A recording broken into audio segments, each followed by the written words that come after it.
Hello and welcome to this webinar entitled Breaking Boundaries, Unconscious Bias and Social Inclusion After the COVID-19 Pandemic. My name is Alex Mejia. I am a Division Director at UNITAR, and I take great pleasure in welcoming everyone to this webinar that we have co-organized with the Başakşehir University in Turkey, BAU, that is a close partner and a strategic ally of our organization. BAU co-host one of the 21 training centers we have around the world called CFAL. So CFAL Istanbul is duly represented today as well, and we welcome the audience that join us in Turkey and in some other countries. Before we begin, we wanted to tell you that this webinar is organized very much aware of what has been happening during the COVID pandemic and is still happening during this pandemic in terms of unconscious bias.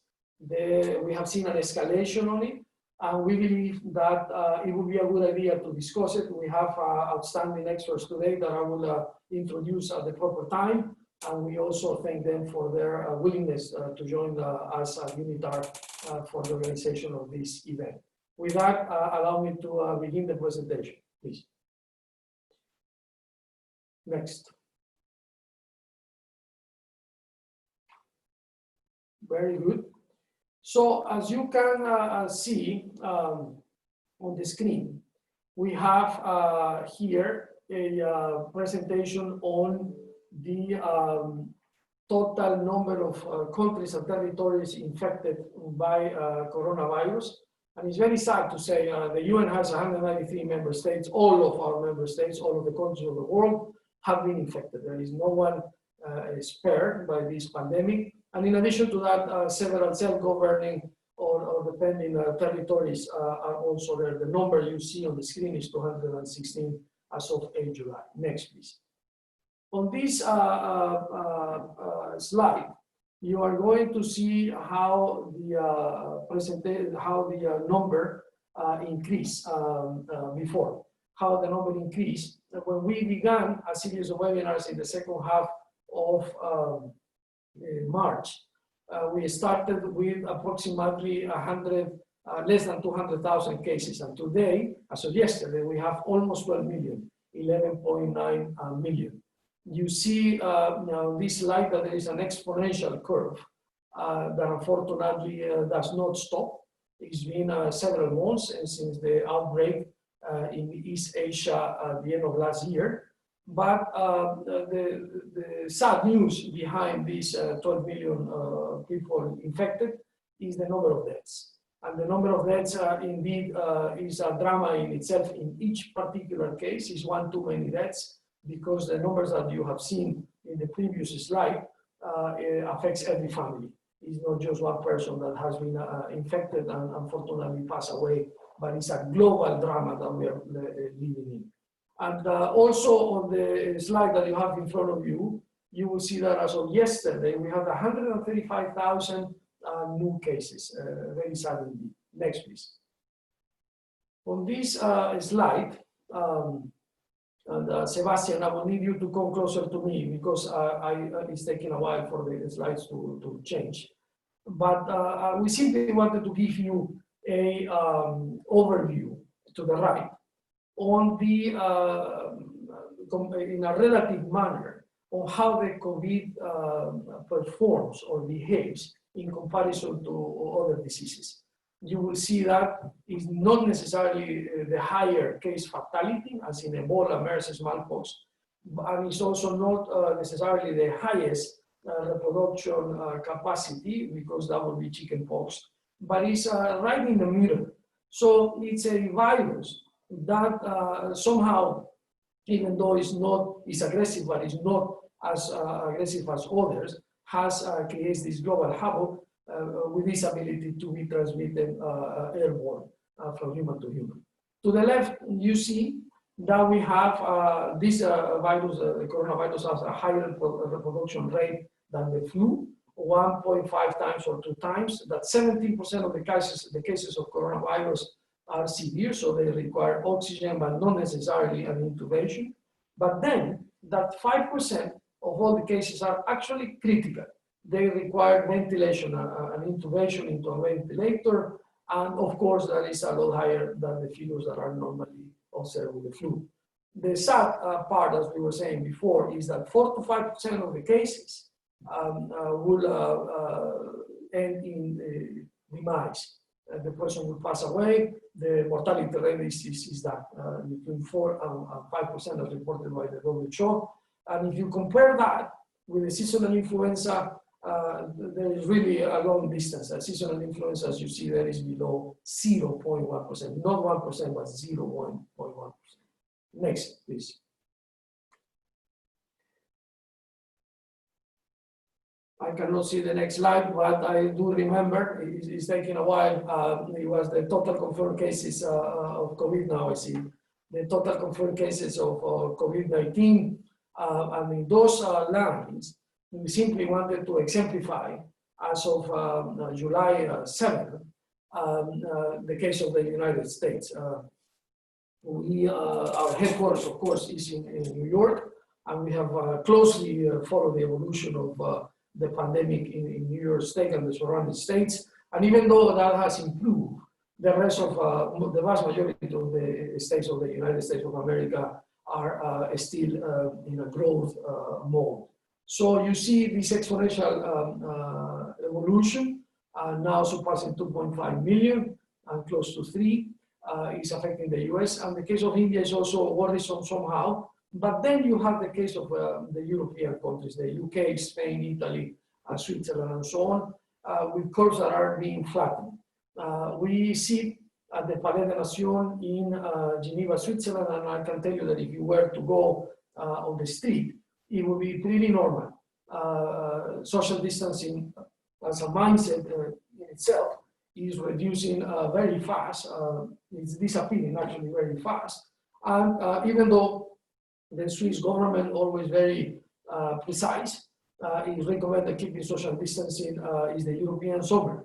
So people are not necessarily doing that in Switzerland or the rest of Europe. That has led some people to think that indeed there should be a second wave of the coronavirus with the relaxing of the measures and the social distancing. We don't know that yet, but it is very much likely that we will see as more increase. Next, please. On this slide, kind of a convoluted amalgamation of lines, you will see horizontally that the outbreak in China at the end of last year, and then fast forward the outbreak in Korea, and then the outbreak in Italy. The days after the initial event were actually short. And we have seen that the pandemic actually became a global issue out of a Chinese issue. And that is, of course, history now. But it's important to remember how fast this evolved, and it surpassed any preparation or readiness that any health system will have in other countries. But the graph there needs simply to exemplify how this public health issue has very fast become a social crisis and an economic crisis. And this is an indicator of such, of the last one, because there you have all the curves of the behavior of the major stock markets in the world, excluding, I think, the US. And then you will see that in the major affected countries, the economy fell the virus outbreak. Countries in Asia, which is what you see here, experienced more negative and normal returns as compared with other countries. However, the equity markets are, as of now, slowly rebounding. Next, please. In this slide, you can see that while the coronavirus has indeed become also or created, fostered in an economic crisis, we don't know exactly how the global economy is going to perform. However, the chief economist of the International Monetary Fund, Dr. Gopinath, has said correctly, so in our opinion, that the great lockdown, which is easing now in some countries, will indeed result in the worst recession since the Great Depression, and this is almost a century ago. And if you compare two numbers, the projection now for the great lockdown in this year that we are living in, the year 2020. We will expect, and the IMF will expect that approximately 3.5 or 4% will be the decrease in the GDP growth year on year. But if you compare that, I was saying, with the global financial crisis of 2009, the global decrease was 0.1%, not even 1%, so a humongous difference. Next, please. The recovery, as you will see on your screen, will take a while. This projection does not envisions a second wave of the coronavirus, especially in the global north. However, it does take into consideration what is happening in the United States of America, where this debate is raging on whether to open the economy fully or to continue preventive measures and a lockdown. Regardless of that, the forecast is that the cumulative outcome loss will be of $9 trillion with a T, and that the economy in 2021 will need to rebound 5.8% to recover what has happened. As of April 2020, we will see that the biggest dip in the average economic growth will have happened, and because some economies are indeed opening and global trade has somehow resumed similar patterns as before the pandemic, we believe that this will be eased. The global economy will recover in the third and fourth quarter, but that, if I may say, it could also be understood as a positive outlook. Next, please. Now, all of this, from a global health crisis to a global social crisis to a global economic crisis, necessarily for us at the United Nations and in any given government, will need to be analyzed from the point of view of public policy and lessons learned. And this is an ongoing pandemic, so there's still a lot to see, but there are lessons learned already. And from our perspective at the United Nations, we simply postulate that interagency coordination at the national level and harmonization at the regional and global level must become a priority. It's very difficult in such an interconnected world to think that a country basically completely closes borders and basically that's it, is isolated. Because sooner or later, there are vulnerabilities that are exploited by the virus, and if the relaxing of the lockdown measures start, the exposure, of course, increases. Now, at the UN, and you will allow us to say this thing because you know how much we have been invested in bringing sustainable development to all, particularly to developing nations. We issue a call to remember that the objectives established in the 2030 Agenda for Sustainable Development are still valid, and that they should become the basis and reason for all public policy. The fight, the global fight against poverty, the strengthening of educational sectors, of health sectors indeed, which is the focus now, infrastructure and the like, the protection of the environment, of course, remain a priority. And for us, public policy have to take that into consideration. Next, please. You will see that we have several conceptions of what would be the next normal. The coronavirus pandemic has indeed created a completely new normal that we really don't know how it's going to come out. We see already a new normal, but it's still evolving. But regardless of how that new normal will be, hopefully soon, when the pandemic recedes and decreases, or a global vaccine is actually found and the trials are successful and it's administered to the populations. Until that happens, this is still a fluid, new normal. However, the R's that you see stated in this slide remain. We have seen the resolve of humankind as a whole. We have seen the resilience of governments and civil society in light of the population. And remember that resilience is understood in several fashions. The one that I like the most, if I may say, my wife and I have 3 daughters, and I got that question once from one of them from high school, and I couldn't think of a better analogy than this.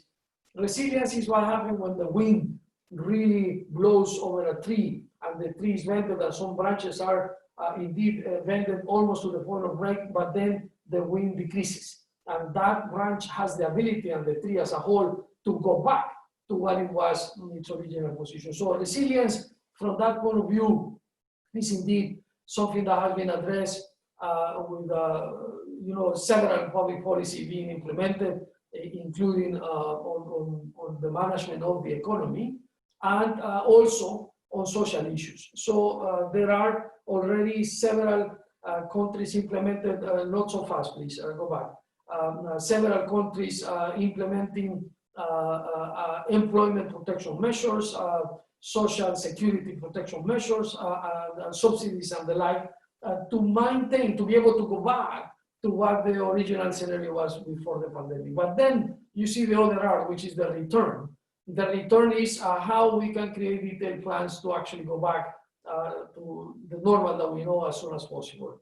But then there are two that are not happening yet, which is the reimagination of that next normal to build back better and to see what implications will be for the institutions, both public and private, on how to work, not only for the population as a whole. And reform. The UN indeed envisions a new wave of regulatory reform, so environments and industries remain competitive, but the protection of the most vulnerable populations remain a priority. Next, please. Here you see how the economy and the social aspects of the pandemic get intertwined. And next slide, please. And I need Sebastian to be next to me, if I may. I'm sorry that I'm saying this on the webinar, but Sebastian, if you can come, I will appreciate that. In the next slide, and I'm going to accelerate now because I'm running out of time, but we simply wanted to call your attention to the fact that there is this amalgamation. It is impossible to disconnect what happened in the social setting and in the economic setting. And that is important indeed, because some countries have been witnessing, now we need to go back to share the screen because I don't see it anymore, but it's okay. I was saying some countries have seen that somehow public policy on the economic side and public policy on the health issue on the social side are not necessarily correlated. The correlation is almost close to one. And this is no more than a call for the nations, for the public sector as a whole, to actually address better, especially in developing nations, that intertwine reality of public policy. The United Nations has recommended, of course, WHO leading the charge, while the United Nations has recommended how some social measures and how some economic policies take care, again, of the most vulnerable. That prioritization is very important, and we need to focus on it. And then we can go, Sebastian, now to the actual issue at hand, which is, of course, unconscious bias. And I wanted simply to introduce the concept after giving you an overview of what has been happening with the coronavirus pandemic and its effects so far. I simply wanted to tell you that unconscious bias remains a priority. Please go to the next ones. Give me the one on unconscious bias, because I would like the audience to see some definitions. But remains a priority because we have seen that some situations that existed before the pandemic actually are increasing. They have been exacerbated and discrimination happening when it shouldn't. And just to give you an example, a few months back, thank God that has now decreased, persons of Asian origin, you will remember this, persons of Asian origin or Asian look will immediately be discriminated, because people at the beginning associated this pandemic mostly with Asian, East Asia. And that is completely unfair and unacceptable. And we have evolved from that, but there you have an example of unconscious bias, because the brain, of course, processes information in a way, and fear is a fact of human life, and then it affects behavior. But if you look at the screen, allow me to begin with a very basic definition of bias, and then you have the experts also going deeper into this. Bias is a prejudice in favor of or against one thing, person, or group compared with another, usually in a way that's considered to be unfair. Biases may be held by an individual, group, or institution and can have negative or positive consequences. There are conscious bias, of course, and unconscious bias, also known as implicit bias. And then, social stereotypes become important.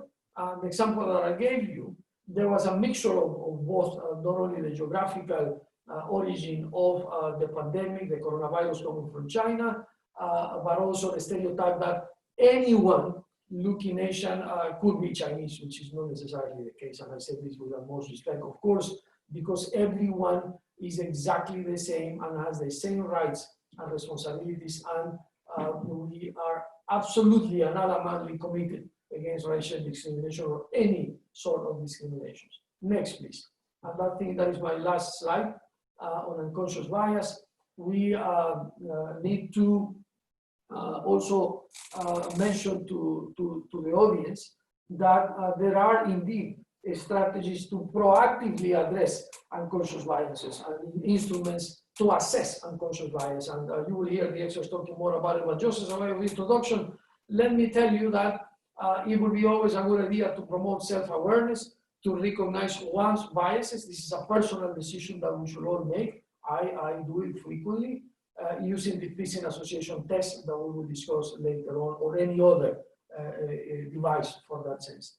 Then, to understand the nature of bias, the strategy of categorization that gives rise to unconscious bias is a normal aspect of human cognition and should be better understood. Then there are opportunities to have discussions with others, especially those from socially dissimilar groups, from people that you will find different from you in any way or another, not only racially. There are many other settings, of course. But sharing your biases can help others feel more secure about exploring their own biases. And finally, we suggest having facilitated discussions and training sessions in an institutional setting or even at home, because promoting bias literacy, utilizing the concepts and techniques that have been proven effective in minimizing bias will always remain a good idea. The Implicit association test, IAT, as you see on the screen, is one of the most popular and well studied. It was developed as part of a project to detect unconscious bias based on several factors, including race, gender, sexual orientation, and national origin. It was developed as part of Project Implicit. You can just Google it, and you will see part of it is on Global Commons. That project, beautiful project, blended basic research and educational outreach in a virtual laboratory that allows users to examine one's own hidden biases and understand the stereotypes that exist below one's conscious awareness. So with that, allow me to conclude this introduction and now move on, and that's not necessary, Sebastian, thank you, to the next speaker. And it gives me great pleasure to introduce her. This is one of the most renowned experts that we know, Mrs. Smita Tharoor of India, but also British and living in London, who is the author of podcast series Stories of Unconscious Bias, is the founder of Tharoor Associates, which has a strategic alliance with the UN and with UNITAR, and as important is the co-founder of Culturelytics. So with that, dear Ms. Tharoor, it is my great pleasure to welcome you to this webinar. The floor is yours.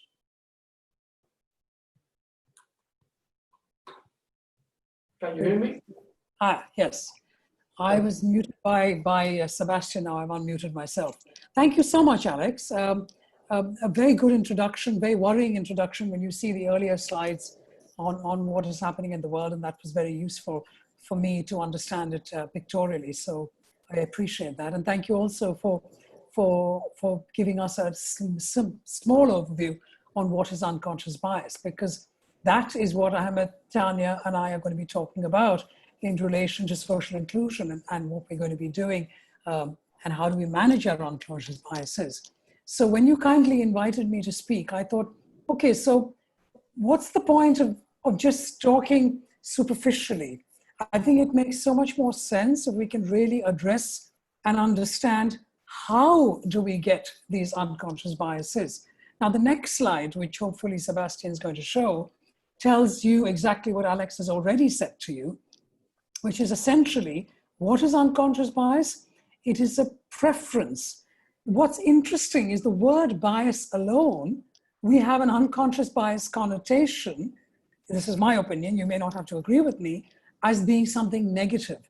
but it doesn't have to be negative. It is merely a preference. And of course, I wouldn't use the following sentence in normal conversation, but what if I said, when I wake up in the morning, I have a bias to start the day with a cup of tea? Well, it sounds weird because we don't normally speak like that, but technically there's nothing wrong in saying that. It's a preference for or against a person, thing, or group. And if you don't know that you have that implicit instinctive preference, then it's unconscious. And Alex mentioned something else earlier on, which I thought was interesting, where he talked about the phrase Asian and the fact that many people are against Asians. Now, Alex, because he works for the United Nations, is hugely influenced by the United States. I live in the United Kingdom, in London. And the word Asian in the United Kingdom means somebody who looks like me. Whereas the word Asian in the United States means somebody who is Southeast Asian, could be Chinese or Vietnamese or you know, Japanese or so on. And there itself, it says something to me about what is unconscious bias. Because essentially, very simply put, how do we get unconscious biases? Because what's the point of talking about challenging our unconscious biases and exploring and becoming more emotionally intelligent and, you know, using different tools, which I have done, by the way, the implicit associate test, which I'll tell you about in just a minute, if you don't actually understand where it comes from to begin with.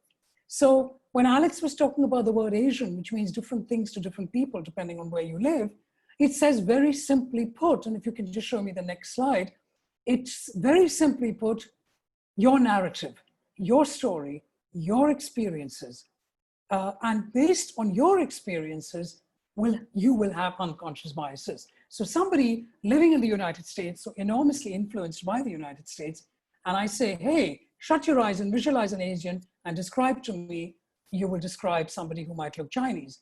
And I can promise you, if there's anybody listening living in the United Kingdom, they're going to say, huh? What are you talking about? That one you just see on the screen, she's Asian. So you see what I'm saying? So why have I shown you this particular picture? This was the only stock picture I could get of somebody wearing a backpack. It's not about the gender, it's about the backpack. And these are this is my phrase when I call it the backpack theory. You can call it whatever you like. But what I'm saying is, just go with me with this. So when you're born with this backpack on your back, okay? It's an analogy. And as you go through life, you chuck stuff into it. So you chuck things like, where are you born? How are you brought up? Parenting, friends that you make in school, those kind of different experiences. In addition, what you might instinctively throw into your backpack, and the reason you throw it in is to keep you safe, is difficult, traumatic experiences.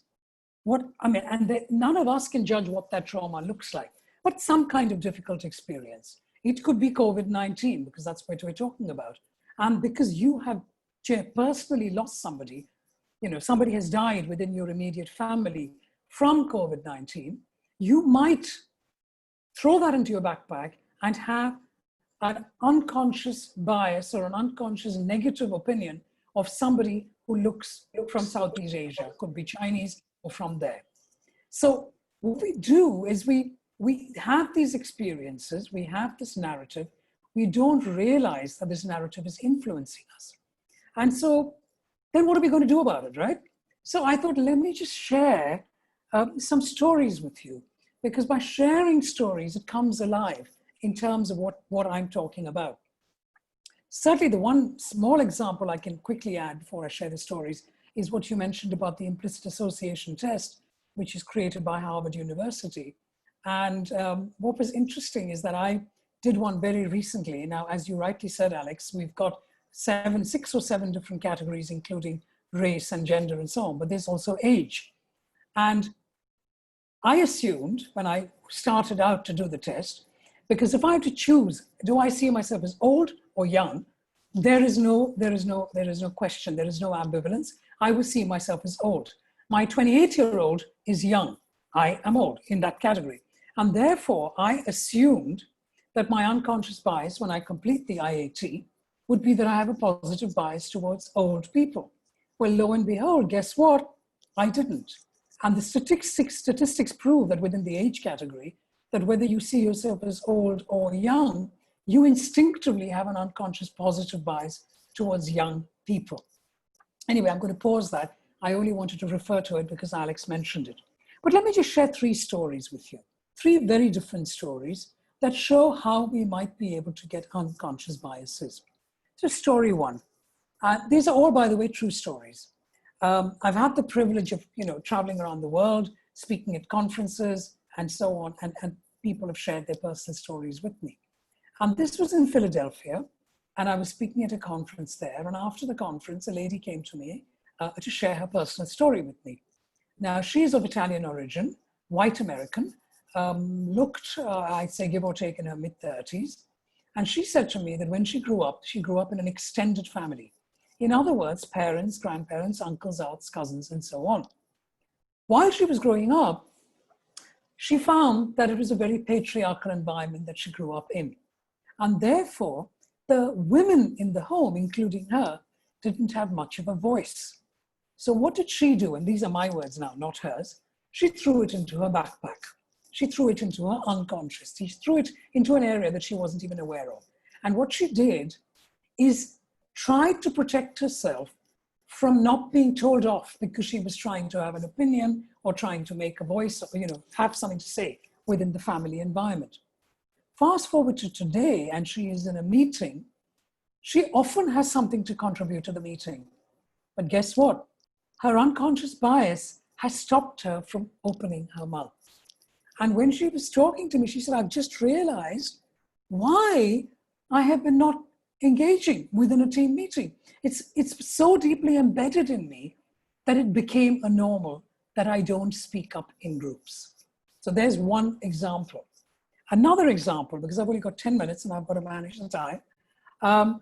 Another example, let me think. As Alex very kindly said, I've created this podcast series on stories of unconscious bias, where I've interviewed people around the world, some of them who have never met and who have very kindly shared some amazing stories with me about their unconscious biases. But the one that I'm going to be every Friday is when I post it. So the one I'm posting tomorrow, I'm going to share very briefly one story that this particular person shares with me. Her name is Bhandari, and she's a journalist and she lives in Sydney. And when she was 3, she had poliomyelitis. So in other words, she has a disability. But she is one of 3 sisters. And when she was brought up by her parents did not treat her any differently to her 2 siblings. You want to play basketball, go play basketball. You want to lead a march band, you go lead a march band. I mean, it wasn't about, oh, poor thing, she's got a disability, we've got to protect her. It wasn't about that. So then what's in her backpack? Her backpack, because of her influence and her experiences, is one of feeling very comfortable in her own skin. Yes, she has a caliper. Yes, she has one leg that doesn't work as well as the other leg, but so what? So you see where I'm going with this. Unconscious biases come into our brains, into our backpacks because of our life experiences. And how else could they come? They could come from the media. So for example, I remember an ad that was banned in the United Kingdom last year. Now I'll describe the ad to you, and no marks for guessing why it was banned. So it starts off, it was for a Volkswagen electric car and how silent it is. So it starts off with a woman's hands putting clothes into a washing machine. Then it shows a woman's hands making sandwiches. Then it shows a man with one leg and a false leg winning a race in the Paralympics, I'm assuming. Then it shows a man in space, in a rocket. And then the final scene is a woman with a pram sitting on a park bench, and the Volkswagen drives past and they talk about how silent it is. So no marks for guessing. The ad was banned. But the point I'm making is, if it wasn't banned, we would have seen it, and without even realizing it, we would have embedded these stories as normal, that women do certain things and men do certain things. Let me just end by just sharing one more story, because I know that both Ahmed and Tanya are going to add a lot of value to what I've already said, because I just want to set the scene, so to speak.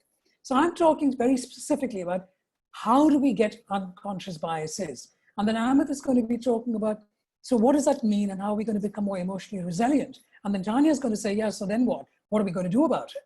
So it kind of links one to the next. So I'll just share one more quick story with you and then pass it on to Ahmed to continue the storytelling. And let me just share a story about somebody who I heard in India. And this gentleman, when I don't remember how old he was, let's say he was in his mid-40s. And when he was about 10 or 12 years old, he was in school in what's called a whole school assembly. And so the whole school assembly means the parents are also invited. So all the children sit at the back and the parents sit in the front. And he, being a kid, as so many young children are, was getting bored. So he was taking little pieces of papers, crunching them up and then chucking them into the audience. Sadly, he got caught. He was pulled up onto the stage by the headmaster and he was made to kneel on stage for the rest of the assembly. Now, I can't even begin to think how traumatic it would have been for that young boy and the experience that he would have gone through. He chucked it into his backpack. Fast forward to today, he said to me, I realized somewhere along the line that I had a real problem with authority. I did not want to have a line manager. I just couldn't deal with authority. The good news in this story is that he was able to start his own successful business. Now, I've showed you 3 stories, which unfortunately, on reflection, are all not very positive stories, but there are many, many positive stories, and I'm sure we can all think about.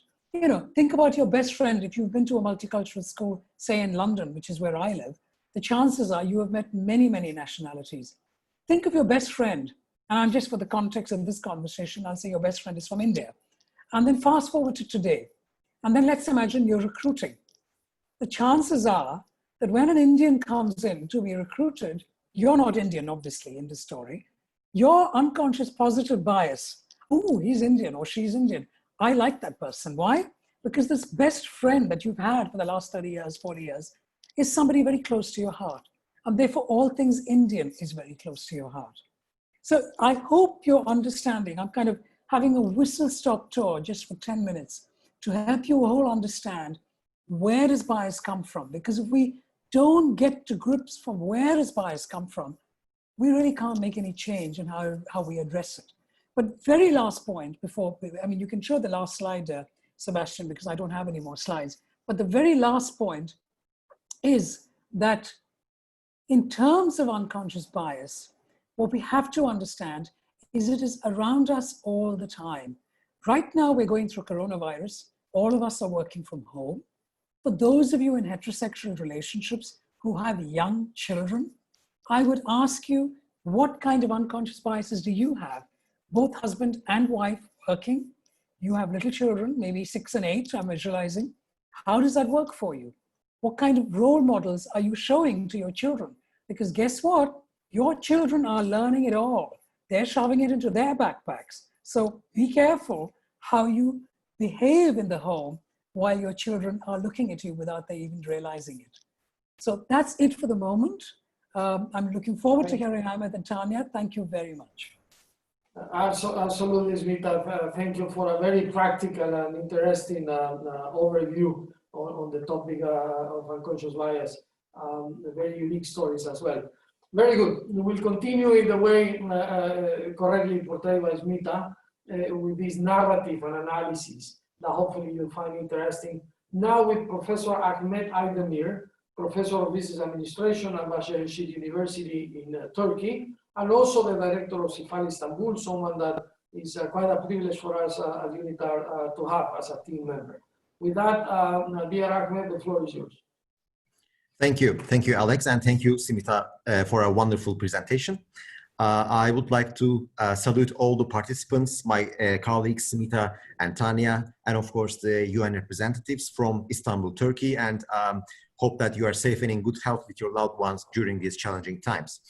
Now, as Alex mentioned, the advent of the novel coronavirus, a pandemic that the majority of the world has not seen the likes of before, has affected all aspects of life in a very short time.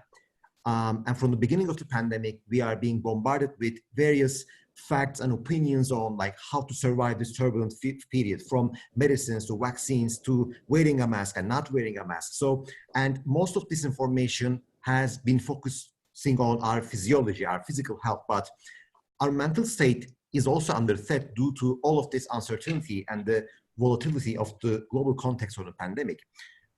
So at this stage, I would especially like to thank UNITAR and our esteemed panelists for actually initiating an event that focuses on not only the physical health, but also the mental health and psychologies during this period. I think this is being overlooked somehow, but it is as important as our physical health. So to protect our physical health, of course, during the first weeks of the pandemic, we focused on isolating ourselves to protect our physical and mental health to survive the pandemic. Obviously, that was understandable because to help others, we must help ourselves first. However, though the initial individual focus could have helped us in making us, more resilient towards the pandemic, in time, we somewhat became more self-centered and individualistic, and the ensuing decrease in the personal relations and social solidarity resulted in the widening of the socioeconomic and cultural gaps between different societies and countries. Next slide, please. The coronavirus has disproportionately devastated minority communities, from the severity of the infection and scale of the loss of the life to the catastrophic economic consequences for individuals and businesses, as Alex mentioned. And though these equalities are enshrined in law, in the practical world, the world is even more unfair and imbalanced than it was before, especially for those in disadvantaged situations. But obviously, as always, there's hope. The pandemic has shown us that regardless of how socioeconomically advantageous or superior we may be, our life is only as safe and healthy as that of the worst insured and least cared person in the society. In other words, the well-being and sustainability of nations depend on not the height of the ceiling, but the height of the floor. And it is time to raise the height of the floor now. As such, the world can only thrive if all of individuals and societies flourish proportionately. Next slide, please. Now, during the pandemic and also after the pandemic, we can only achieve proportionate global development through social inclusion. And to foster social inclusion, we must first become aware of the fact that we are global citizens and our home is not only our country, but also the planet we inhabit and everyone in it. We must show empathy and understanding towards others and take responsibility to enhance not only personal, but also societal and global prosperity. Finally, we should make sure that the good we do towards ensuring global prosperity is sustainable so that it becomes an inspiring habit for our peers and the next generations rather than just becoming a one-shot action. Obviously, what we're talking about is not easy to achieve, but there is something which I think will make it easier to be realized, and that is hopefully emotional intelligence. Next slide, please. Now, the official definition by Soloway and Mayer says that emotional intelligence is the ability to monitor one's own and other people's emotions, discriminate between different emotions and label them appropriately, and to use emotional information to guide thinking and behavior. Now, obviously, you might have heard other definitions since there are various categorizations and conceptualizations of the issue, the most famous one being that of Daniel Goleman. But the key aspects of the issue remain more or less the same within these different versions. Now, I will very briefly talk about that. Next slide, please. Now, emotional intelligence entails self-awareness, self-management, social awareness, and relationship management. Self-awareness enables us to identify the emotions we feel and gives us an understanding, an initial understanding of why we feel those emotions. I would like to follow with the example that Smita gave. If you have lost someone to the virus or for other reasons, how do you feel? Like, do you feel sad because they're gone?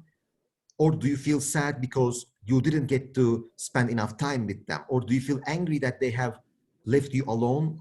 Or do you feel that now that death is a bit more realistic, do you start fearing death itself? So though this was a negative example, it is important to discern between the feelings themselves and to identify them, to name them, so that you know which one is more dense in different contexts, which ones come up in those unconscious bias situations, and thus allow you to take action to control them, which we come to then self-management. It helps us manage the emotions and use our awareness of emotions to initiate informed actions, decisions, and choices.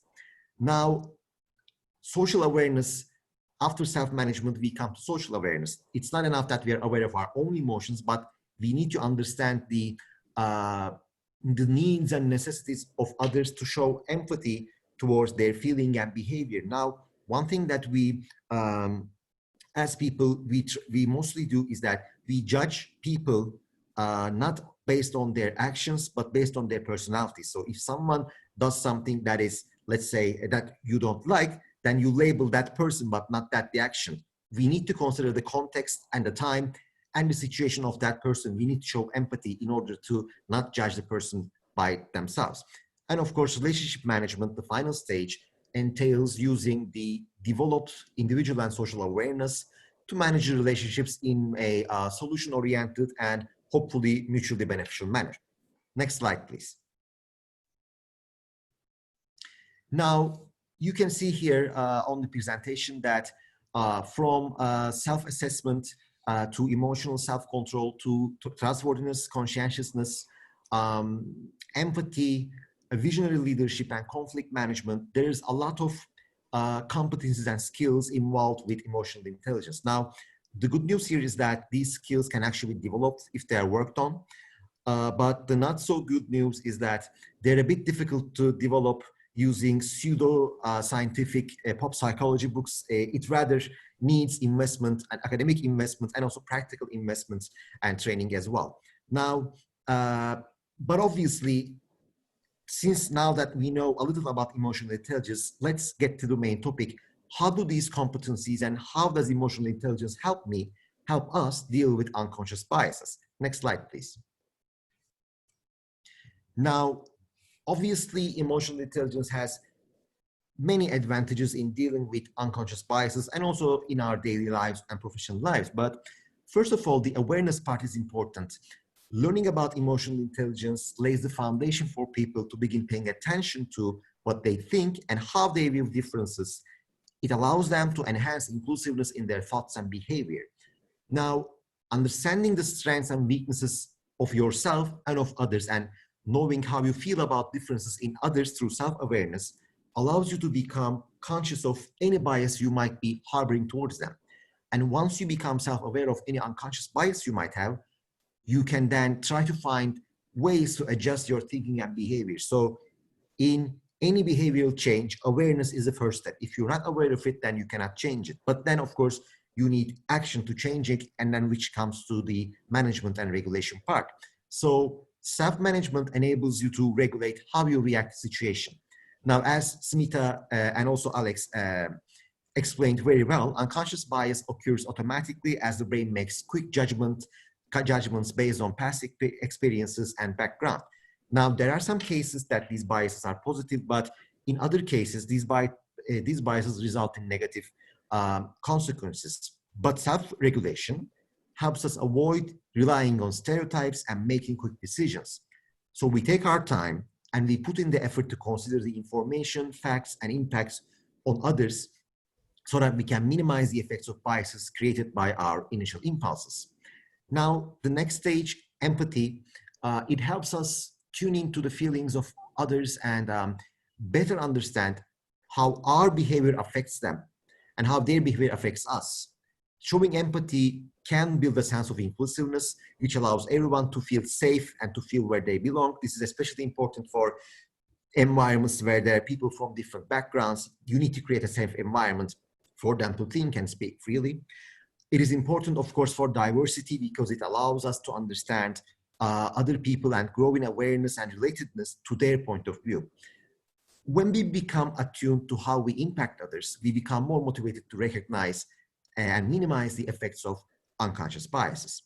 Finally, flexibility, but I will detail this as cognitive flexibility and emotional flexibility, help us consider alternative approaches and opinions rather than just relying on our usual or typical methods. It allows us to embrace other perspectives and approaches and ensure that we reach optimal, mutually beneficial decisions. Next slide, please. The next slide, this is actually my last slide. I would like to here reiterate a quote by Aristotle.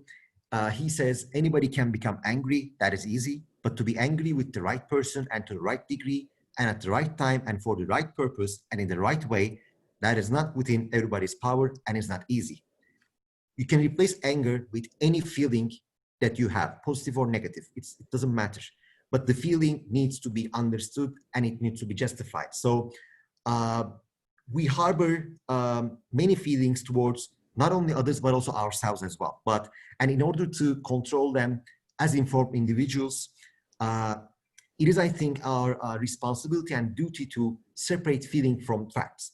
And we can only do that if we invest in developing our competencies of emotional intelligence. Now, as Smita mentioned, these are unconscious biases, but the fact that they're unconscious does not absolve us from inaction towards discriminatory behavior in our societies and around the world. On the contrary, it makes it more important to act against any kind of segregation by individuals, groups, organizations, and a society. Only this way we can overcome our differences and unite in action and thought to reach global social inclusion. We are all accountable and responsible to initiate the change we wish to see in the world. And to that end, as global citizens, I believe we must be committed to fostering a culture of inclusion and care where every community member feels supported and experiences a strong sense of belonging. My final words is that it is my sincere hope and wish that we as humanity learn from this experience of the pandemic and show resilience and solidarity towards discrimination and segregation to overcome our unconscious biases and reach global social inclusion in the hopefully foreseeable and near future. I thank all of you for listening and thank the UNITAR and BAU team for this organization, and thanks Smita and Tanya and all the other colleagues for joining in, and hope that with each coming day, the world becomes a healthier and more inclusive place. Thank you. Thank you very much, Ahmed, for a very well structured presentation and quite interesting compliments that meet us very well. And I am sure that the next speaker will also add even more value to these combinations that we are having. And that will indeed be the right moment to introduce our colleague Tanya Hummel, Associate Executive Training at Globis Mediation. She is based in London, Mediation Group. She's based in London, and she's also our Senior Advisor on Leadership Development at UNITAR. Dr. Hummel has helped us a lot in training very senior government officials when it comes to understand leadership and personality, how personality traits, how your personality actually affects your leadership style, and several other things. She's an expert on Lumina Learning. She's going to explain that very soon. I'm part of Pride Coaching and Consulting. Without further ado, and to deliver a presentation entitled Unconscious Bias, how mindset and emotion drives behavior, I give the floor to Ms. Tanya Hummel. Welcome, Tanya. Hello, everyone. Really pleased to be here. I take it you can all hear me all right? Yes. Okay.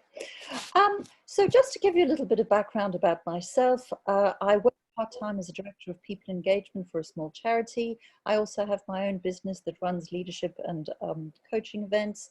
And at the same time, I work for as an associate for a couple of organizations, one of which is Globis Mediation Group. So immediately before this, webinar, I was coaching a director of surgery for a very large trust in the NHS who was giving me a very frontline view on what life has been like for him and his 3,000 colleagues over the last few months. And it really has been quite extraordinary.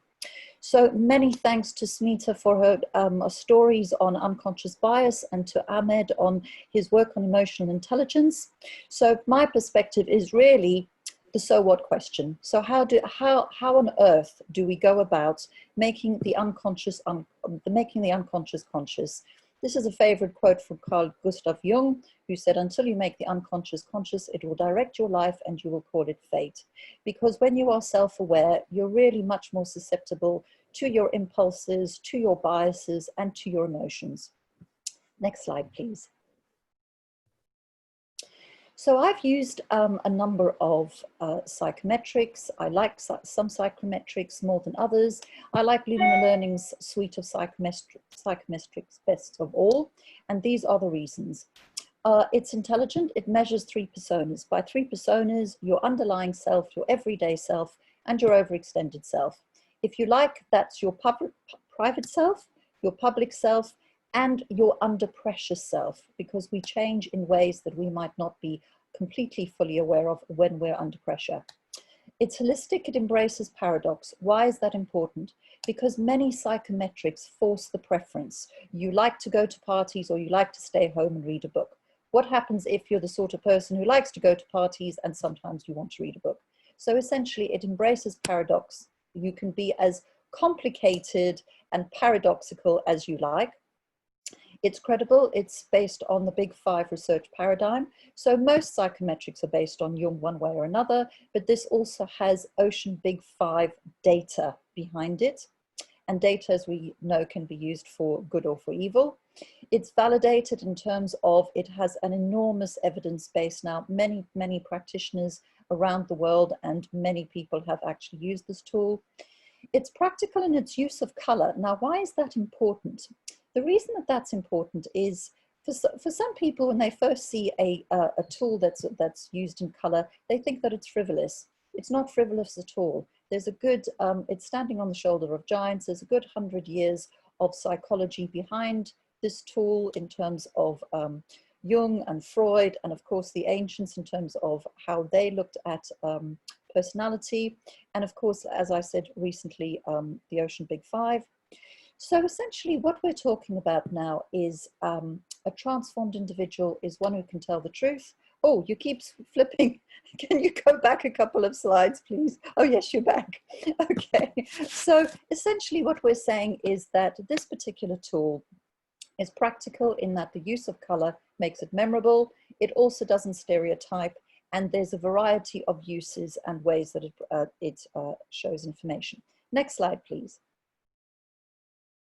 So this is a quote that is my learned experience, in fact, that as a transformed individual, you might think yourself to be very self-aware. You might think that you're very aware of all of your biases, but you may well be working in an environment in which the truth cannot be told. People are very defensive about their biases. They like to believe that what they think is right. And as we've seen, we're in an ever more divided world where people have difficulty in listening and are too busy shouting over each other. So I like this quote because it essentially shows that at the individual level, you need to transform yourself.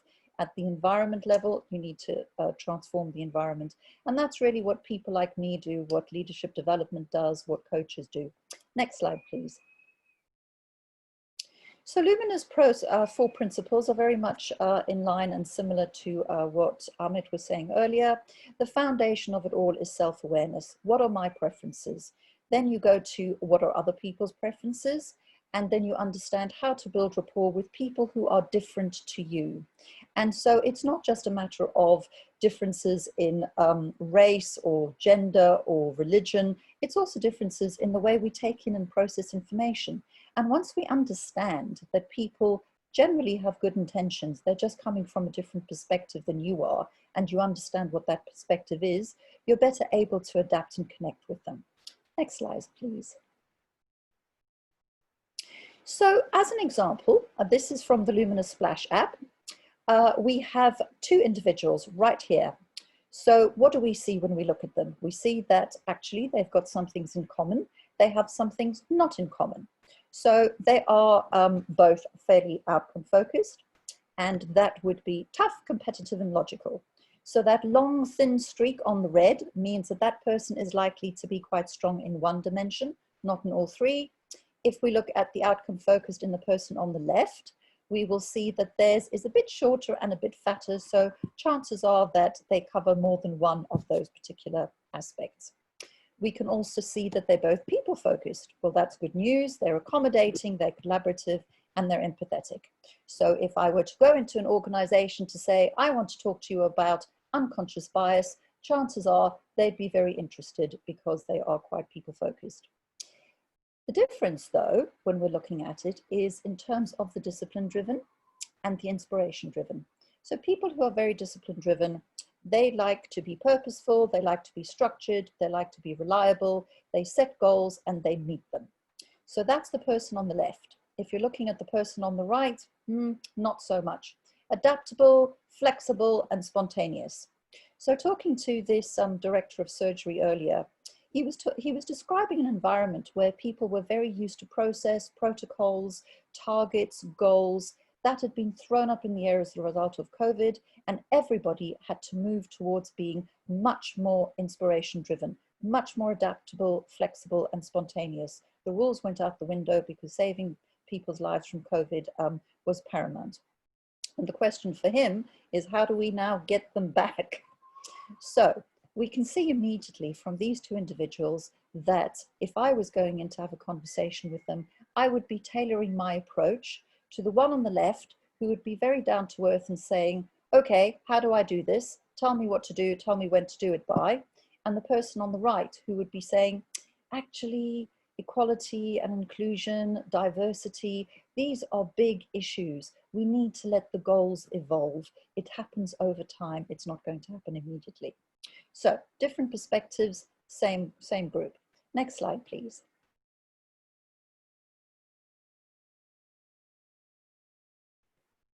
Okay, so now we have the model itself, and the model is at the superficial level quite simple. It is actually very complicated.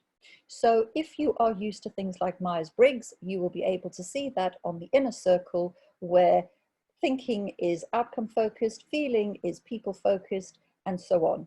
So that's an oldie and a goodie that most people in the world know. Then we have the outer rim, which looks at the Lumina model, discipline-driven, inspiration-driven, and all of those good things. But you can also map to the Ocean Big Five. Now, what is the Ocean Big Five when it's at home? O is for openness to experience. That's the yellow side.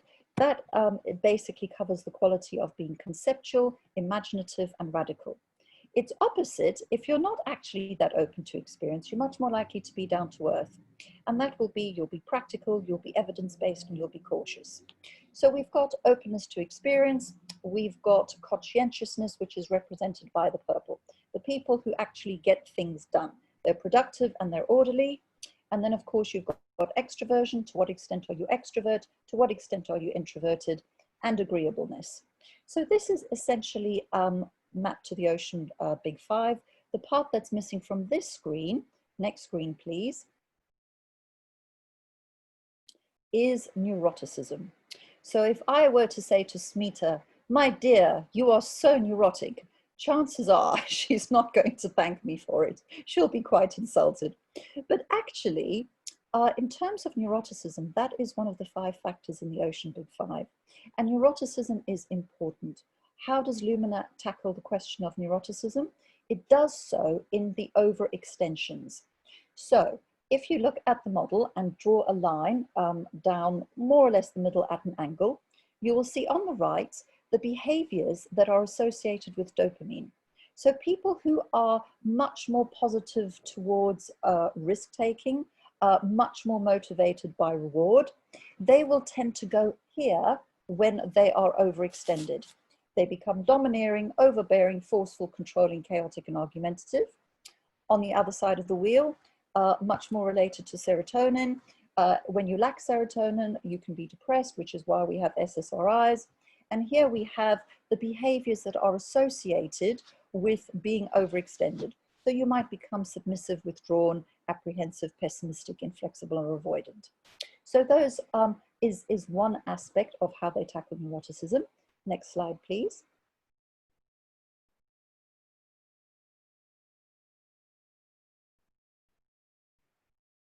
Next slide.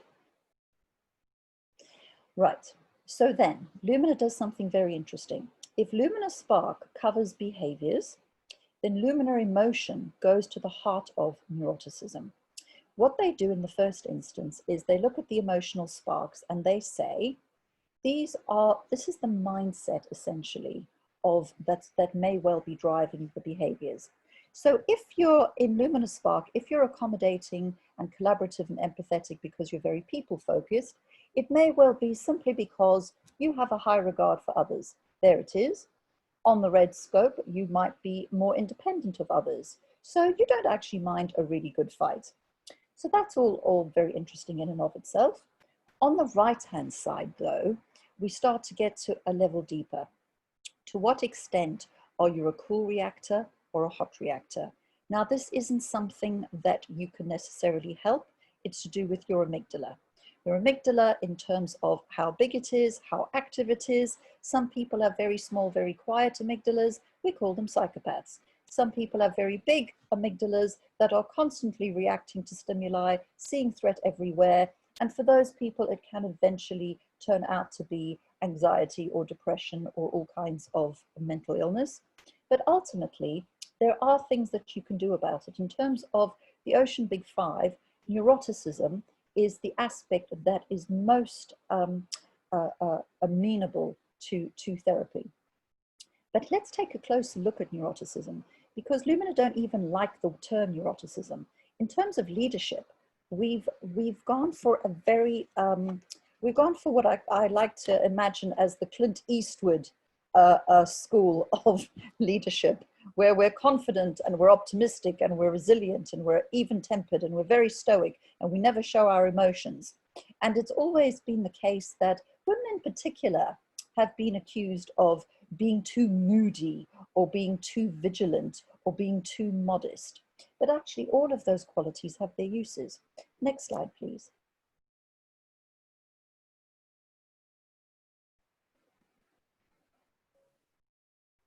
Okay, so now we have Lumina emotion reactors. And remember what I said at the start of the conversation about the underlying, the everyday, and the overextended.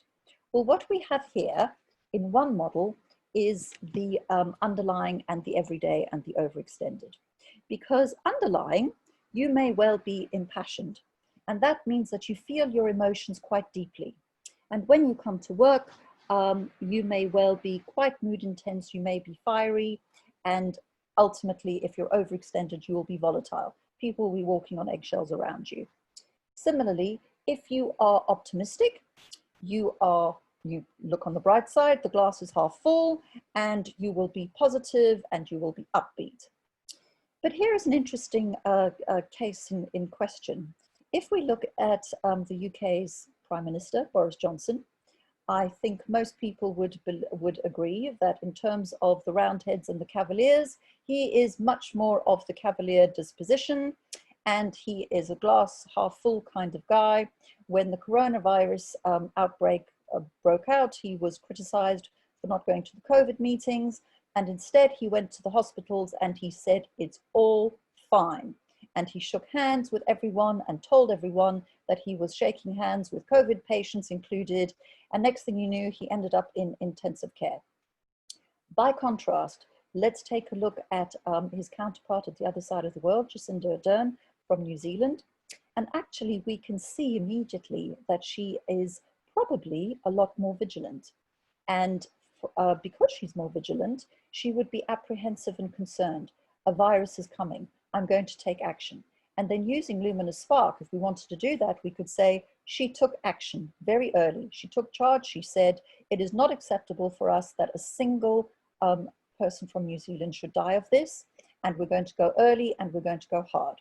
And as a result of her more pessimistic point of view, she's ended up with one of the lowest COVID rates in the world. And as a result of Boris's more optimistic points of view, he's ended up with one of the highest rates in the world. Now, that's not entirely fair. It's also to do with geography and, you know, all of the other factors that have come into it. But this is just an example of how underlying emotion and mindset can drive behavior and cause consequences for good or ill. Next slide, please. Okay, so with the Lumina portraits, essentially what happens is typically, if I'm doing a group, I will do their portraits in advance. I will be able to map the whole organization. And from mapping the whole organization in the team viewer, I will see the commonality between the people in the organization. So say, for example, at the charity that I work for, we have a lot of down-to-earth, very blue and green people.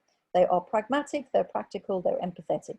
They're not going to be carried away with visions of the future or loveliness. So I'm not going to be able to persuade them with simply using inspiring stories. They want facts. Now, when we actually look at their Lumina Spark portraits, they will get a page like this that shows their qualities, underlying, everyday, overextended. Now, this is actually the Lumina Emotion page.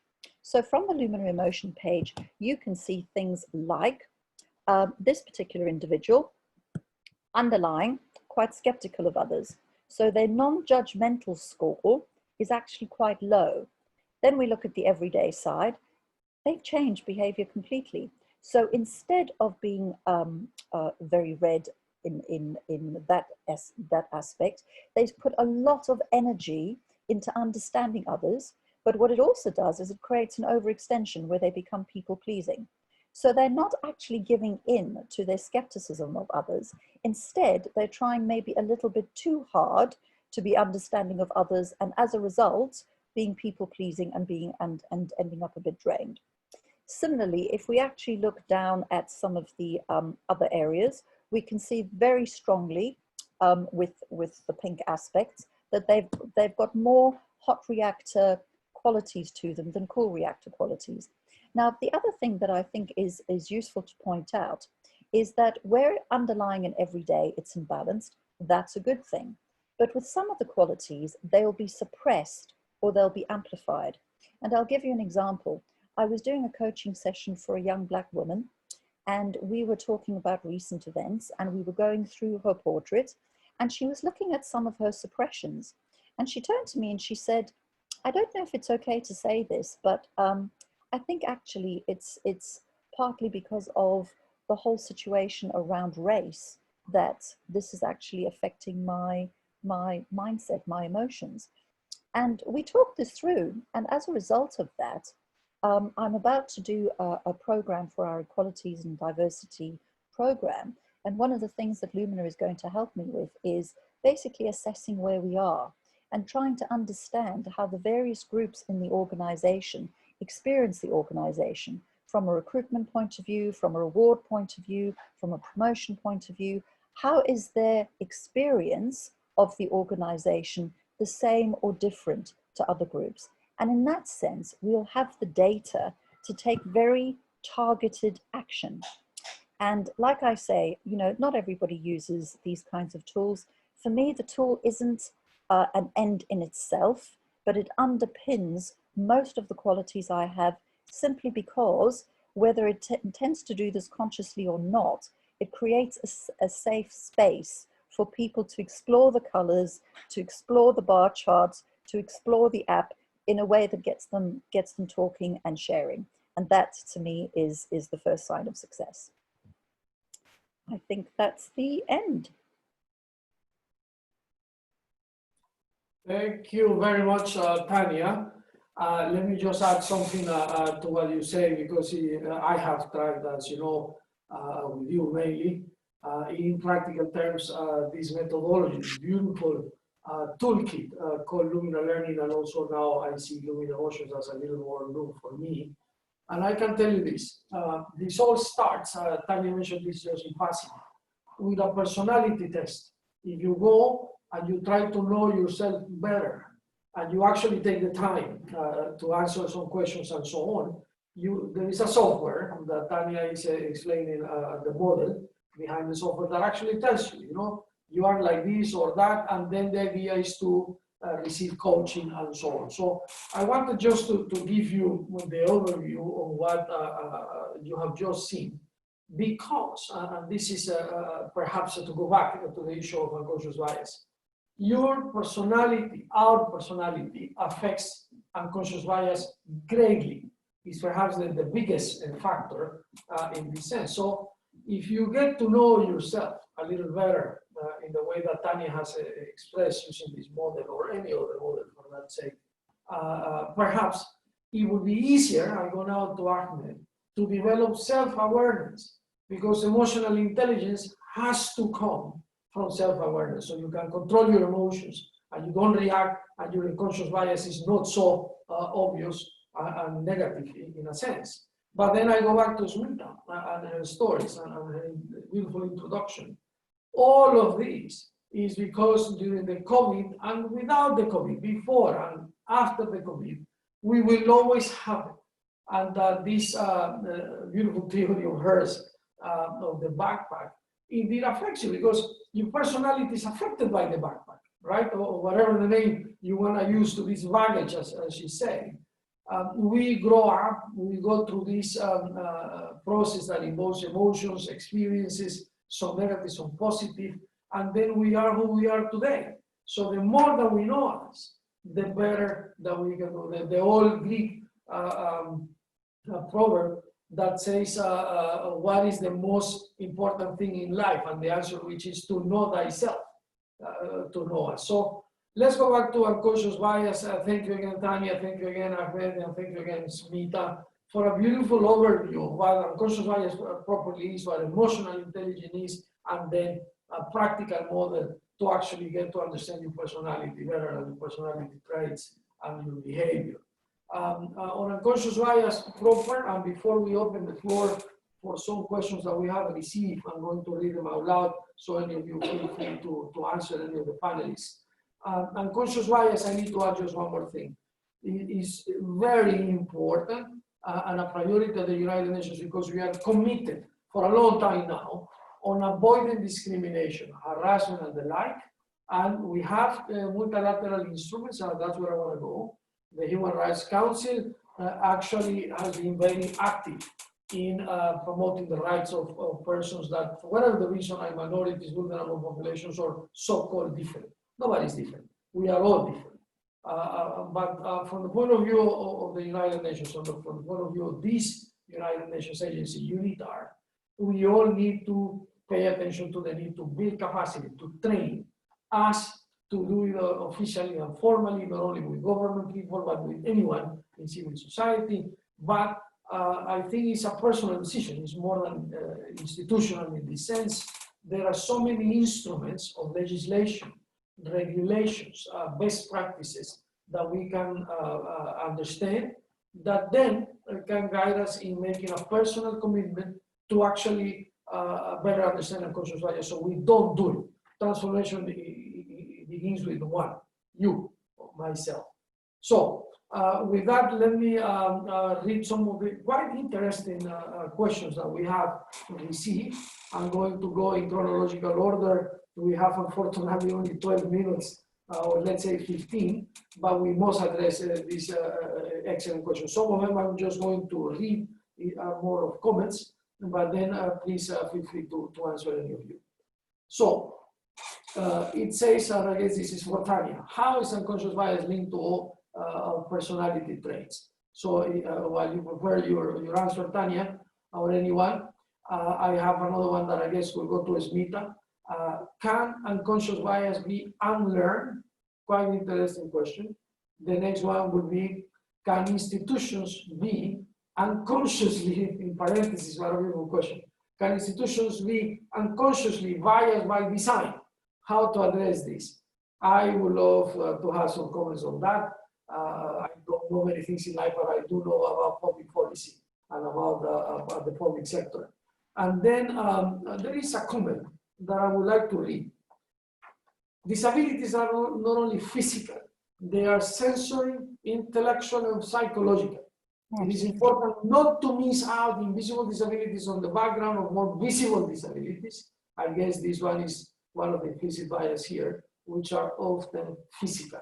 So for any of you that would like to address that, and you or the speakers, you can also see the questions and answers if you simply click at the bottom. But then another one says, I do not have a problem with the backpack. Anybody can have as heavy a backpack as you want to have. My problem is when a person starts sending things from his or her backup to me. Then my question is how to stop an individual doing that? What would be my best response to counter it? How to plan it and evaluate it and how that would work. So for Ahmed also, any question that we have mentioned or comment that you would like to address is very good. But I have one perhaps more adapted to you. It says, I want to make a link between retrospective studies and bias. In the field of research, is it conscious or unconscious biases? I think you talk about studies. What the person is saying that his or her question is based on that, on the field of research. Is it a conscious or unconscious biases? You can see that question, Ahmed, and I hope I'm not confounding you, but please address it if you want. Let me stop there, and we have some others at the bottom. But would you like us to address this, Alex? Shall we? I'm just trying to think in the interest of time, because you've got 9 minutes. Perhaps each of us can answer one of your questions, because you've asked about 7 questions, I think, or around that.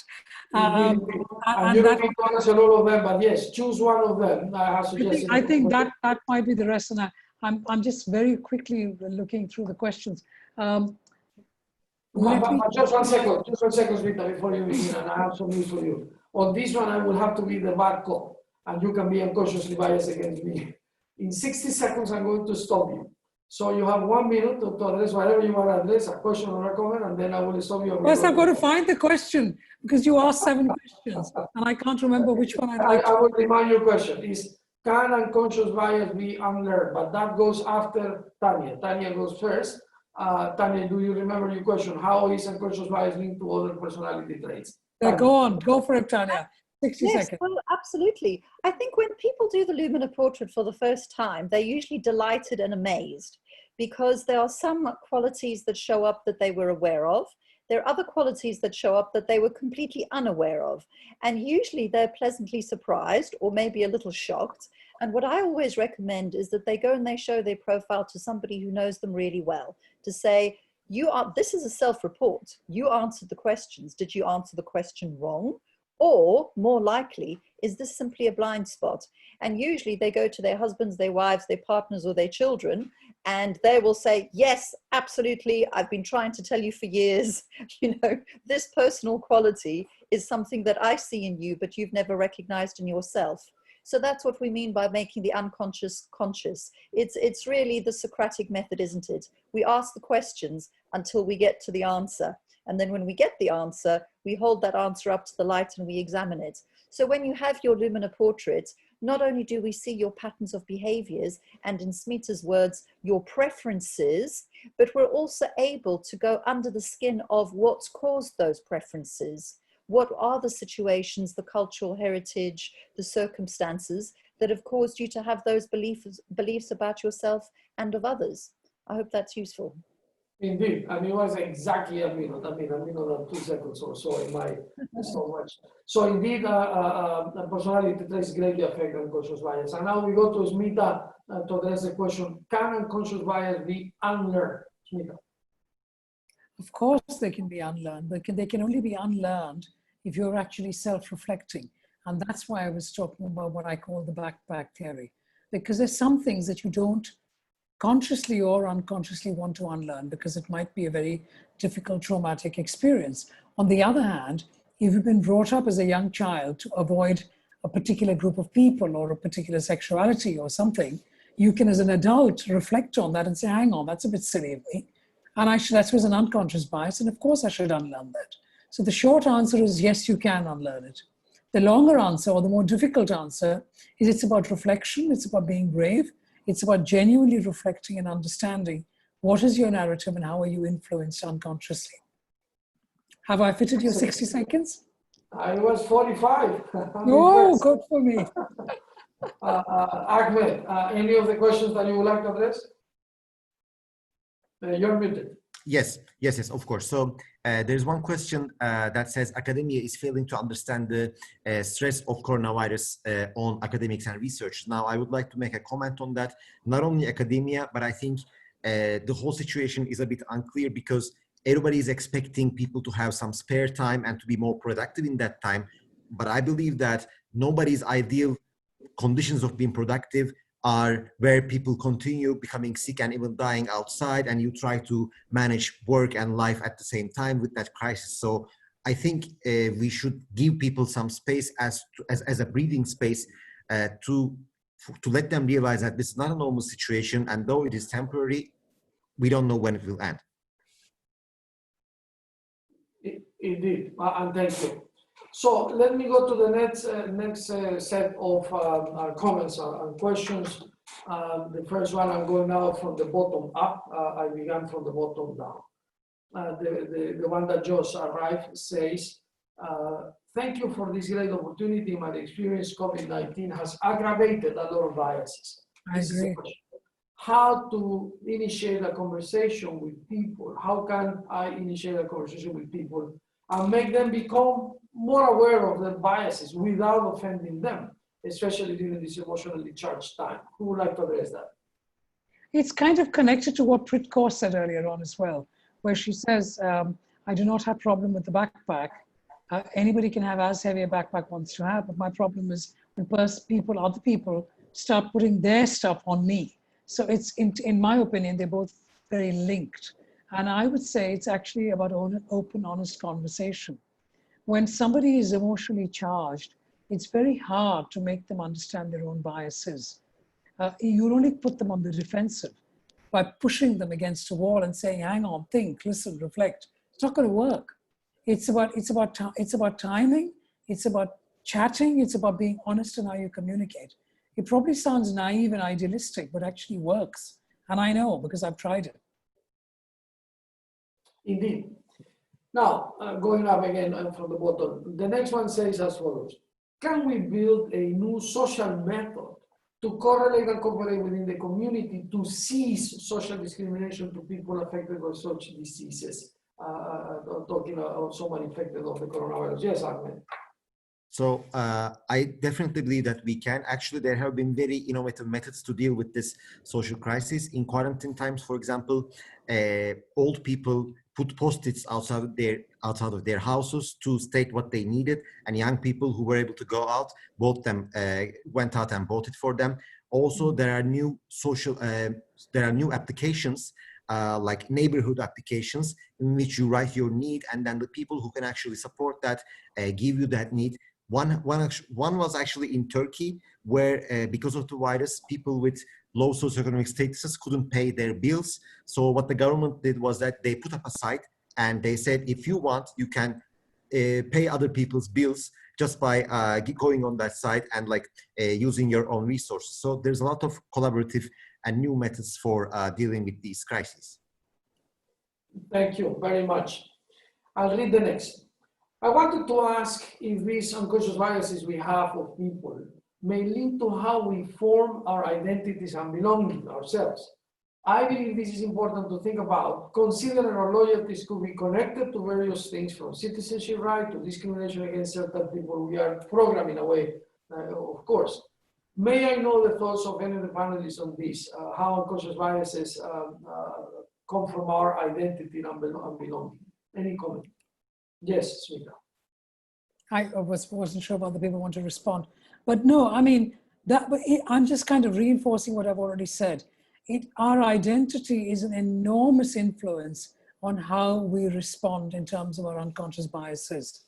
I mean, one of the interviews that I did in my podcast recently is of a gentleman who's fairly well known in the United Kingdom. He's of Indian origin and he's a well-known musician. His name is Nitin Sawhney. And he says very briefly, one of the things that he says is that I had such enormous racist abuse that I was ashamed to call myself Indian. I just happened to read an article today, and I cannot for the life of me remember the name of the writer, where he talks about the fact that he's Black. And when he goes to work, he has a different persona when he is at work and a different persona at home. Why is that? Because he says, when I'm at work, even though you can see that I'm Black, and I'm proud that I'm Black and I'm proud of my identity and my heritage, but I don't talk about it because I am not as easily included within the place of work. And so identity is very, very important And if we, and I'm being very simplistic here, and I'm sure Ahmed, who's a professor of psychology, will add more to what I'm just saying. But if we are able to be confident, very simply put, in our own identity, then we can manage our own conscious or unconscious biases better. If we are not feeling confident in our own identity, I am not happy to be Indian because I have been, had enormous racist abuse, as Nitin Soni says in the podcast. Or I am not happy to be Black because I go into work and I am treated differently. Then how is it that you're able to, you will automatically protect yourself.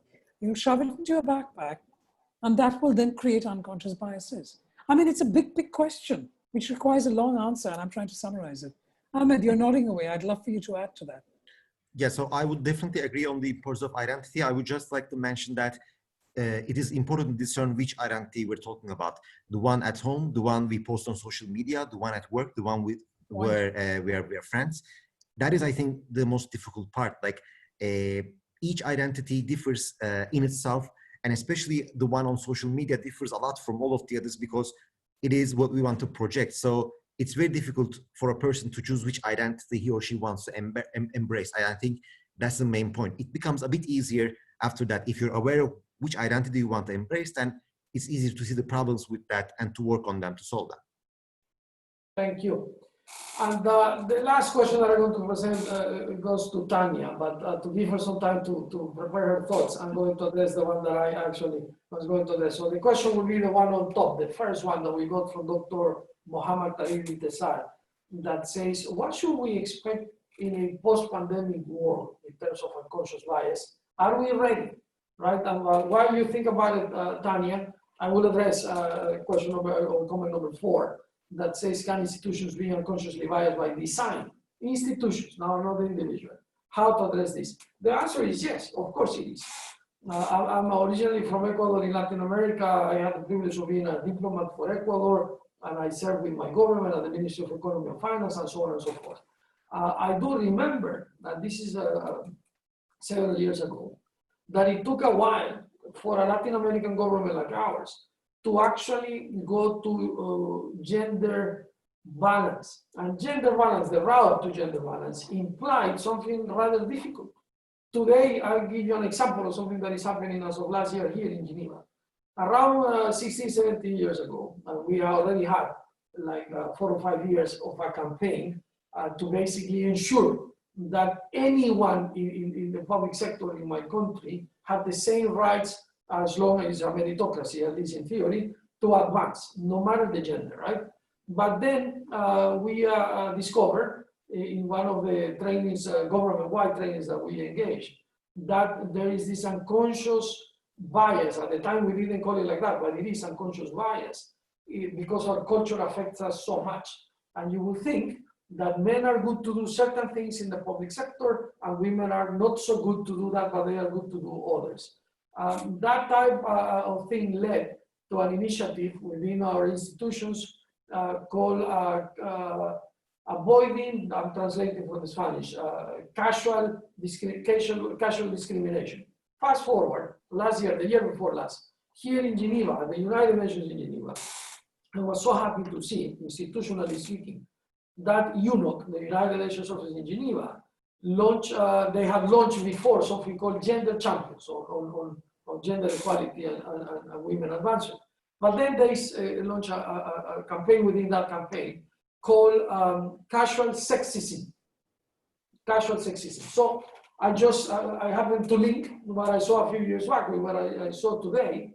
And my first reaction was, well, we haven't really advanced. When you come to Switzerland, you think here things are pretty much balanced. Women are really not unconsciously discriminated and so on. But this campaign was founded on the promise that sometimes, and I'll use the most basic of examples, you don't want to discriminate. You don't want to be unconsciously biased. You just react like that. And even if you don't react, you just think like that. The basic example to be neutral, not within the UN, I don't want to be improper, is when you are driving. And perhaps you react differently if you see a female driver or a male driver. That has been researched. In some countries it's less, in others it's more. That also happens at the office. And an organization has a lot to do in terms of research to diagnose what is happening, a lot to do in terms of setting policies and regulations and administrative instructions on how to behave, what is acceptable, what is not. And more important than that, number 3, which is the example that I'm giving you of several years back in this Latin American government or here at the United Nations in Geneva, you can raise awareness about it.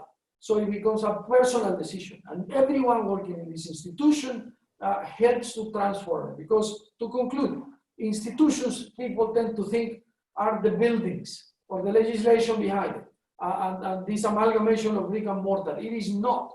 An institution is the people there, and the people behind us, the ones that we inherited or put in place the things that we inherited, and the ones that will come after that. So there you have an example. An institution indeed needs to recognize that and then avoid being biased by design. It's a dynamic process, and we must strive in doing this thing at the institutional level. And to conclude, let me go again back to Tanya. How is it going to be, Tanya? What to expect in a post-pandemic world? Well, thank you so much, Alex, for giving me such a small question. It's obviously a one-word answer. What to expect in a post-pandemic world? Are we ready? No, we're not ready. We're never ready for anything. We weren't especially ready for this pandemic. All we have done so far that I can see is react. I'm okay with this because I think the world isn't perfect. It never was. It never will be. But we are seeing some interesting signs. And I think to some extent it depends on whether you're optimistic or pessimistic. So in the political sphere, particularly in Britain, you're seeing Tories acting as socialists and issuing helicopter money and bailouts for businesses and for individuals. That is pretty much unheard of. It was always the fact that the opposition had the magical money tree. So I'm rather amused to find that, yay, they found it. So we're busy putting money into the economy and business. I think that's what makes it slightly different from the financial crisis, where the financial crisis, it was bailing out the banks and austerity for everyone. Now we've actually discovered the limits of austerity, and that austerity actually eventually affects everyone. I think technology has really come to the forefront. So for example, with the charity that I work with young disabled people, actually part of the reasons that they found it so difficult to be employed is because they couldn't get to places that weren't suitable for them, not through the transport, not through the buildings. Whereas now, working at home, they've opened up a lot more opportunities. So I think the technology revolution continues. I think in terms of the economies, it has already had a major impact. But I think the lasting question is, how much do we actually need? And do we want to go back to being a full-on consumer society where GDP is the only thing that matters? I think some of those questions that have been really marginalized have actually gone mainstream now, and from the most unexpected quarters. I think going back to our question of conscious or unconscious bias, as much as it seems to me that the world is in a very bad mood with lots of anger and upset, I think we are finally having conversations about things that matter. And I hope that this is the human race going through its rather problematic adolescence, hopefully to come out the other side with a bit more maturity and a bit more concern and a lot more empathy, I hope, because I think that's been something that's been in short supply over the last decade or so. Thank you so much, Tanya, for that holistic mind of view. Indeed, excellent comments that help us here. And we have run out of time because we have received even more comments and questions, but I think I should read the last because it goes to all of you. It says, thank you for a wonderful webinar, wonderful presentations and discussions. Thoroughly enjoyed. I am Preet Kaur, Associate Professor of Criminal Justice at Auburn University at Montgomery, Alabama in the USA. So thank you to all of you, including you, Professor. We have had 80-some people now, a little less in the Zoom. webinar, but also Facebook Live, several hundreds with Facebook Live and also YouTube. So on behalf of UNITAR, please receive our appreciation for having joined us today, and particularly to the speakers, always our recognition and our gratitude to all of you. With that, we wish you the best, and we conclude this webinar.